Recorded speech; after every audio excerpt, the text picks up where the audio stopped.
Kim, napaamin nga ba ni Vice Ganda sa issue na nasa iisang bubong na lang sila ni Paulo nakatira?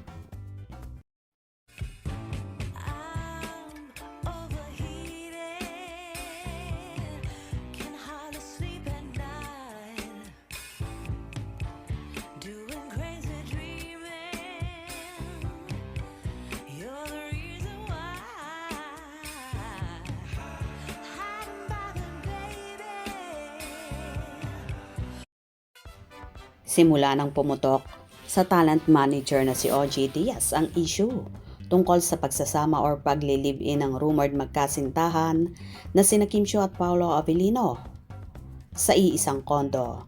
Hindi tuloy mamatay-matay ang issue at mainit nga itong pinag-uusapan sa SOCMED.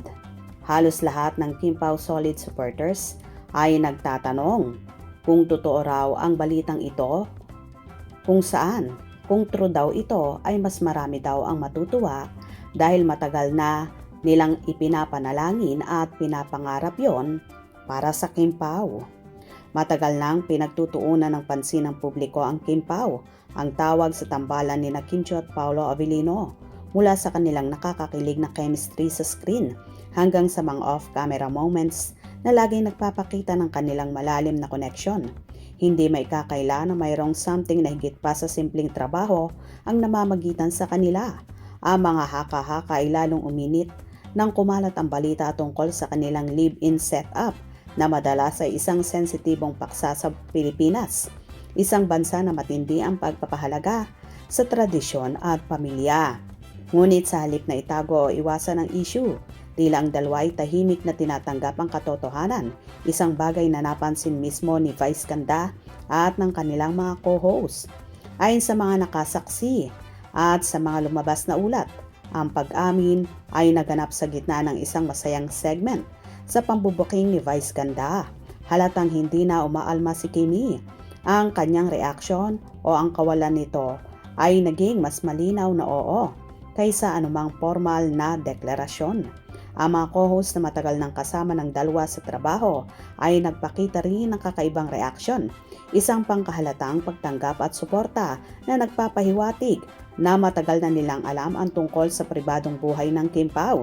Wala silang nakitang anumang issue. Ito ay nagpapakita ng isang malaking pagbabago sa pananaw ng industriya at ng mga taong malapit sa kanila. Ang suporta ng mga co-host ay napakahalaga sa isang industriya na puno ng paninira at panghuhusga. Ang kanilang pagyakap sa relasyon ni Kim at Paolo ay nagpapatunay na ang kanilang pag-ibig ay tunay at karapat-dapat ipaglaban.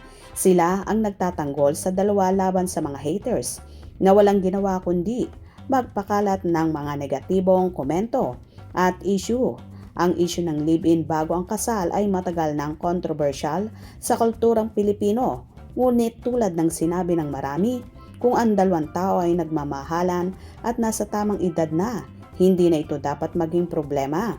Nasa tamang edad na sina Kim at Paolo at ang mahalaga ay ang kanilang kaligayahan. Ang isa pa sa pinakamahalagang detalye na lumabas ay kung paano inaalagaan ni Paolo si Kim. Ayon sa mga nakakakita, ang pag-aalaga ni Pao ay tila mala prinsesa kay Kim. Ang laging paghatid sundo ni Paolo sa trabaho ay nagpapakita ng kanyang dedikasyon at pagmamahal. Hindi ito basta-basta na ginagawa ng isang lalaki kung walang malalim na something ang namamagitan sa kanila. Ang ganitong mga kilos ay nagpapawalang saysay sa mga negatibong haka-haka.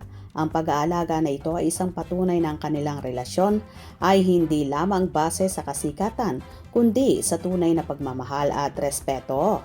Sa huli, ang mensahe na dala ng istorya ng Kim Pao ay isang paalaala na ang kaligayahan ay dapat unahin.